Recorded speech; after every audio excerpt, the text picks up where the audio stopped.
ರಾಜ್ಯದಲ್ಲಿ ಸಮಾಜಘಾತುಕ ಚಟುವಟಿಕೆಗಳಿಗೆ ಕಡಿವಾಣ ಹಾಕುವ ನಿಟ್ಟಿನಲ್ಲಿ ಪೊಲೀಸ್ ಇಲಾಖೆ ಕಟ್ಟುನಿಟ್ಟಿನ ಕ್ರಮಗಳನ್ನು ಮುಂದುವರೆಸಿದ್ದು, ಧಾರವಾಡ ಜಿಲ್ಲೆಯ ವಿವಿಧ ಭಾಗಗಳಲ್ಲಿ ರೌಡಿ ಶೀಟರ್ ವಿರುದ್ಧ ವಿಶೇಷ ಕಾರ್ಯಾಚರಣೆ ನಡೆಸಲಾಗಿದೆ. ಮುಖ್ಯಮಂತ್ರಿ ಡಿಕೆ ಶಿವಕುಮಾರ್ ಅವರ ಸೂಚನೆಯಂತೆ ರಾಜ್ಯಾದ್ಯಂತ ರೌಡಿ ಶೀಟರ್ಗಳ ಮೇಲೆ ನಿಗಾ ವಹಿಸಲು ಆದೇಶ ನೀಡಿರುವ ಹಿನ್ನೆಲೆಯಲ್ಲಿ ಧಾರವಾಡ ಜಿಲ್ಲಾ ಪೊಲೀಸ್ ಇಲಾಖೆ ಈ ಕಾರ್ಯಾಚರಣೆಗೆ ಮುಂದಾಗಿದೆ.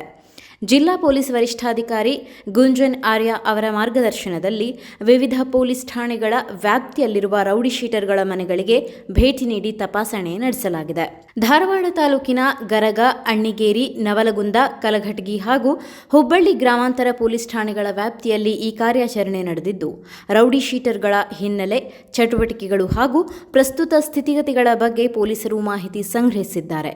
ಇದೇ ವೇಳೆ ಯಾವುದೇ ಕಾನೂನು ಬಾಹಿರ ಚಟುವಟಿಕೆಗಳಲ್ಲಿ ತೊಡಗಿಕೊಳ್ಳದಂತೆ ರೌಡಿ ಶೀಟರ್ಗಳಿಗೆ ಖಡಕ್ ಎಚ್ಚರಿಕೆ ನೀಡಲಾಗಿದೆ.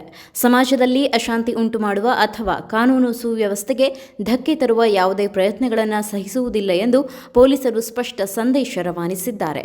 ಜಿಲ್ಲೆಯಲ್ಲಿ ಶಾಂತಿ, ಭದ್ರತೆ ಮತ್ತು ಕಾನೂನು ಸುವ್ಯವಸ್ಥೆ ಕಾಪಾಡುವ ಉದ್ದೇಶದಿಂದ ಇಂತಹ ವಿಶೇಷ ಕಾರ್ಯಾಚರಣೆಗಳು ಮುಂದಿನ ದಿನಗಳಲ್ಲಿಯೂ ನಿರಂತರವಾಗಿ ಮುಂದುವರಿಯಲಿದೆ ಎಂದು ಪೊಲೀಸ್ ಇಲಾಖೆ ತಿಳಿಸಿದೆ.